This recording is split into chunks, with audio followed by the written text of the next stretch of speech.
નમસ્તે વિદ્યાર્થી મિત્રો, ધોરણ 12 કોમર્સમાં વિષય સ્ટેટ ચેપ્ટર 3 સુરેખ નિયત સંબંધ છે, જેમાં આજે જો ટૂંકા દાખલા માટેના સૂત્રો છે એને જોઈએ, એના થોડા ઘણા ઉદાહરણ છે જોઈ લઈએ. છેલ્લે આપણે પોઈન્ટવાળા દાખલા જોઈ ગયા, ત્રીજો, ચોથો અને પાંચમો છે. હવે જે ટૂંકા દાખલા આવવાના છે, જે આપણે બીજા ચેપ્ટરમાં સૂત્રો હતા ટૂંકા દાખલા માટેના છે એ જ છે, પણ થોડા ઘણા અહીંયા અમુક જે સ્ટેપ હોય એ ઓછા થશે ત્યાં સૂત્ર કરતાં. તો પહેલું જ સૂત્ર અહીં આપેલું છે બીનું છે, આ રીતે, બરાબર, કે બી બરાબર સહવિચરણ એક્સ વાય. એને શું કહેવાય? જો સામે લખેલું છે સંકેતમાં, આ શબ્દોમાં છે કે સહવિચરણ એક્સ વાય ને સીઓબી એક્સ વાય કહેવાય, જે બીજા ચેપ્ટરમાં પણ જોઈ ગયા આપણે. અને છેદમાં એક્સનું વિચરણ, વિચલન નથી, જો વિચલન હોય, શું કીધું અહીંયા, વિચલન હોય તો એને એસ એક્સ કહેવાય, અને વિચરણ આપેલું એટલે એસ એક્સનો વર્ગ થશે, બરાબર, એ યાદ રાખવાનું. વાયનું વિચરણ હોય તો એસ વાયનો વર્ગ કહેવાય, અને આપણે વાયનું વિચલન હોય તો એને એસ વાય કહેતા હતા, આ રીતે. ત્યારબાદ એનું સૂત્ર તો કોમન જ છે, જે આવે છે એ Y bar minus B X bar, બરાબર. એટલે બીનું સૂત્ર તમારે યાદ રાખવાનું કે આ રીતે રકમ આપણને આપેલી છે તો બી આ રીતે શોધન સીઓબી એક્સ વાય હોય, છેદમાં એસ એક્સનો વર્ગ છે. હવે બીજા સૂત્ર છે કે સીઓબી એક્સ વાય શોધવાનું હોય, અહીંયા આપેલું છે. તો આ પહેલું સૂત્ર છે, sigma x minus x bar Y minus Y bar છેદમાં એન. જો આ રીતે રકમ હોય તો, અથવા તો પાછળ જેવી રકમ તમને આપેલી હોય કે sigma X Y minus N X bar Y bar છેદમાં એન છે, ત્યારે તમારે આ સૂત્ર લેવાનું, જે રીતે રકમ આપી આપણે એ રીતે સૂત્ર લેવાનું. ત્યારબાદ એસ એક્સનો વર્ગ છે, તેમાં પહેલું સૂત્ર છે આ રીતે,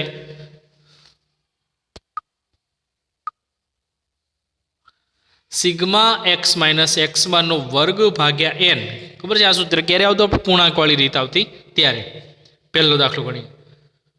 અથવા કીધું કે સિગ્મા એક્સનો વર્ગ ભાગ્યા એન માઇનસ કૌંસની અંદર સિગ્મા એક્સ ભાગ્યા એન, એની 12 વર્ગ આવે છે, બરાબર. એ બીજું સૂત્ર છે, એ રીતે રકમ આપીએ તો તમે આ રીતે શોધી શકો, અથવા તો આ રીતે પણ શોધાય. છેલ્લું છે સિગ્મા એક્સનો વર્ગ ભાગ્યા એન માઇનસ એક્સ બારનો વર્ગ થાય છે, શું શોધવા માટે?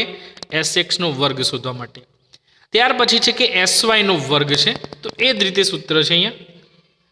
પહેલું સૂત્ર છે સિગ્મા વાય માઇનસ વાય બારનો વર્ગ ભાગ્યા એન. ત્યારબાદ બીજું જે સૂત્ર આપ્યું છે ઉપર પ્રમાણે છે, વાયની એક્સની જગ્યાએ વાય લખી નાખ્યું, એમ સિગ્મા વાયનો વર્ગ ભાગ્યા એન માઇનસ કૌંસની અંદર સિગ્મા વાય ભાગ્યા એન, કૌંસની 12 વર્ગ આપેલો છે. અને બીજી રીતે છે કે સિગ્મા વાયનો વર્ગ ભાગ્યા એન માઇનસ આપણે ઉપર એક્સ બારનો વર્ગ હતો, અહીંયા વાય બારનો વર્ગ. આ રીતે સીઓબી એક્સ વાય આવશે, એસ એક્સનો વર્ગ અને એસ વાયનો વર્ગ શોધવાના સૂત્રો છે. ત્યારબાદ બીજો મુદ્દો છે, તો જ્યારે તમને આ રીતે રકમ આપેલી છે, જો અહીં લખેલું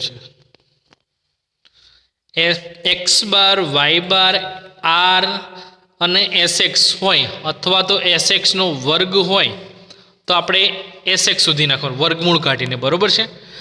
અને એસ વાય હોય તો વાંધો નહીં, પણ એસ વાયનો વર્ગ હોય તો તમારે અહીંયા એનું વર્ગમૂળ કાઢવાનું, એટલે આપણે એસ વાયનો જવાબ આવી જશે. હવે બી શોધવા માટે આ સૂત્ર આપેલું છે આ રીતે, કે બી બરાબર આર ગુણ્યા, આર એટલે શું થાય, જે આપણે બીજા ચેપ્ટરમાં જોઈ ગયા છે, બરાબર, એ યાદ રાખજો. આર એટલે એને કહેવાશે સહસંબંધાંક, બરાબર. યાદ રાખજો કે આર બરાબર, ક્યારેક આર લખ્યું હશે ને ક્યારેક એવું નહીં લખ્યું હોય તો શબ્દોમાં લખેલું હશે દાખલામાં કે સહસંબંધાંક બરાબર 0.8 એમ રકમ તમને આપેલી હશે, તો એ તમારે એ સૂત્રમાં પહેલું લખવાનું, આર ગુણ્યા આઈનું પ્રવી. પ્રવી એટલે તમારે પ્રમાણિત વિચલન, વિચરણ નહીં હો, બરાબર, એટલે એસ વાય કહેવાય.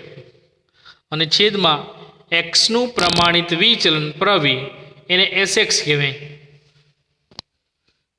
એટલે આપણે આવું સૂત્ર લખવાનું જે પાછળ આપ્યું ને, આર ગુણ્યા એસ વાય છેદમાં એસ એક્સ. અને એનું સૂત્ર તો આખા ચેપ્ટરમાં એક જ રહેશે, Y bar minus B X બાર છે, બરાબર છે. તો આ બે સૂત્રો હતા.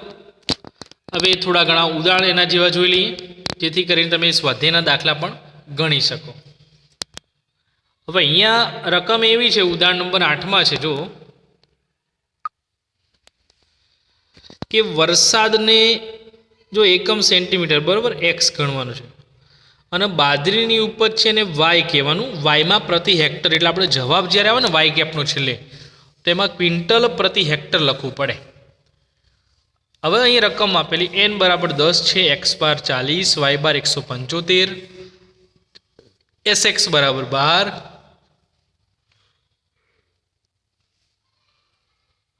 અને COV XY 360. હવે શું કીધું, વાયની એક્સ પરની બરાબર, એટલે આવું જ હોય છે હંમેશા, પહેલાં વાય અને પછી એક્સ, એટલે વાયની એક્સ પરની નિયત સંબંધ રેખા મેળવો. એટલે આપણે સમીકરણ મેળવવાનું, એક્સ બરાબર કંઈ લખવાનું છે નહીં. પહેલું સૂત્ર આપણે જોયું, લખી નાખ્યું અહીંયા, COV XY છેદમાં SX નો વર્ગ. હવે અહીંયા જો 12નો વર્ગ કરે, કેમ કે આપણે છેદમાં શું આપેલું છે, જો અહીં લખેલું છે આ રીતે, b બરાબર COV XY છેદમાં SX નો વર્ગ. આપણે SX આપી 12, હવે આપણે શું કરવાનું, એનો વર્ગ કરી નાખવાનો. 12નો વર્ગ કેટલો થાય, 144. તો 360 ભાગ્યા 144 કરે એટલે 2.5 એ બીનો જવાબ આ રીતે આવે છે. ત્યારબાદ બીનો જવાબ શોધ્યા પછી એ બરાબર સૂત્ર લખવાનું, y બાર માઇનસ બી એક્સ બાર. હવે y બારની જગ્યાએ 175 માઇનસ બીનો જવાબ 2.5 અને એક્સ બાર આપણે કેટલા આપ્યા હતા, 40.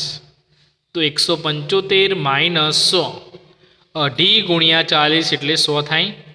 હવે 175માંથી 100 બાદ કરીએ તો એનો જવાબ કેટલો આવે છે, અહીંયા 75. ઉપર આપણે બીનો જવાબ કેટલો આવતો હતો, 2.5. હવે સમીકરણ લખવાનું કે વાયની એક્સ પરની નિયત સંબંધ રેખા, એટલે વાય કેપ બરાબર a વત્તા બી એક્સ, એની જગ્યાએ 75 વત્તા બીની જગ્યાએ 2.5 અને એક્સના એક્સ, એટલે આપણું સમીકરણ આ રીતે થશે, 75 વત્તા 2.5 એક્સ. જો આગળ એક્સ આપ્યો તો જ આપણે એક્સ બરાબર લખીને મૂકતા હતા, અહીંયા એવું છે નહીં. બીજું એક ઉદાહરણ જોઈએ કે જેમાં તમને આર આપેલું છે, બરોબર છે. આપણે આર વાળું સૂત્ર જોઈ ગયા ને, જે આપેલું છે. એમ તો પહેલાં રકમ જોઈ લઈએ શરૂઆતથી. તો વાર્ષિક આવકને એક્સ કીધું છે અને મ્યુચ્યુઅલ ફંડમાં કુટુંબનું વાર્ષિક રોકાણ એને વાય કીધું છે. 100 કુટુંબો છે, એટલે જો અહીંયા n બરાબર 10, 100 આપેલા છે. પછી એક્સ એટલે જો અહીં લાખ રૂપિયામાં એનું એકમ છે અને વાયમાં છે રોકાણ છે 1000 રૂપિયામાં છે, એટલે જો જવાબ હોય, હા છે ને અહીંયા એક્સ બરાબર 4.5 લખવાના છે, એવું કહી દીધું જો અહીંયા શરૂઆતથી, બરાબર. એક્સ બાર 5.5 આપેલા છે, વાય બાર 40.5, SX 1.2, SY 12.8 અને આર બરાબર 0.65, એ રીતે રકમ આપી દીધી. ત્યારબાદ સૂત્ર લખીએ આપણે, બીનું અહીં સૂત્ર લખેલું છે આ રીતે, બી બરાબર આર એટલે 0.65 ગુણ્યા SY એટલે 12.8 બરાબર અને છેદમાં SXની જગ્યાએ 1.2.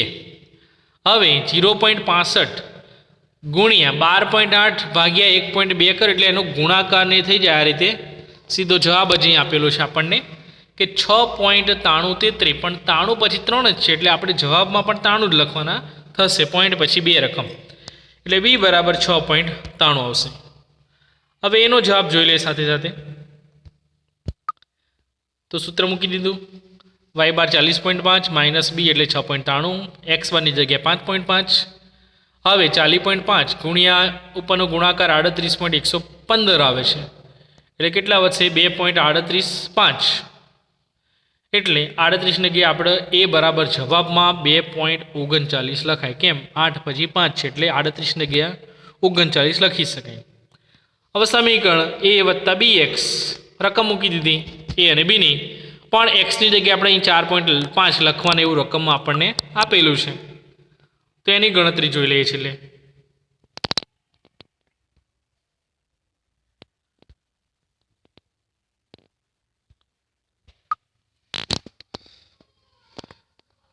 બરાબર, 2.39 વત્તા 6.93, એક્સની જગ્યાએ 4.5 લખ્યા, 2.39 વત્તા ગુણાકાર 31.185 આવે. હવે એનો સરવાળો કરીએ બંને રકમનો, 33.575, એટલે હા 57 છે, આપણે 58 લખવા પડે વાય કેપના જવાબમાં. 33.58 57ની જગ્યાએ. એટલે અહીંયા જો જે જવાબમાં લખેલું વાય કેપમાં અંદાજિત રોકાણ છે ને 33.58 હજાર રૂપિયા આપણે, કેમ કે એકમમાં આપણને એ રીતે આપેલું હતું 1000 રૂપિયા છે, બરાબર. એટલે આપણે વાય કેપનો જો છેલ્લે જવાબ આવે x બાર મૂકતા પછી, તો તમારે વાયનો જે એકમ હોય એ ફરજિયાત રીતે તમારે લખવાનો થશે. ત્યાર પછી ઉદાહરણ 10 એ પછી જોઈશું. હવે 8 અને 9ની જેમ તમારે એની જેમ 2 દાખલા અહીંયા ગણવાના છે, હોમવર્કમાં સ્વાધ્યાયના છે એ જ પ્રમાણે. હવે એ સમજાવી દો તમને કે કઈ રીતે રકમ આપેલી છે. કે છઠ્ઠા દાખલામાં તમે મધ્યક છે ને એટલે એ 60x બાર ગણવાનું, એક્સના ખાનામાં હોય, અને આ વાય બાર ગણવાનું તમારે, બરાબર છે. આ રીતે પછી SX આને લખવાનું થાય પ્રમાણિત વિચલન એટલે, અને અહીંયા આવશે SY છે, અને સહવિચરણ એટલે શું થાય તો કે COV XY.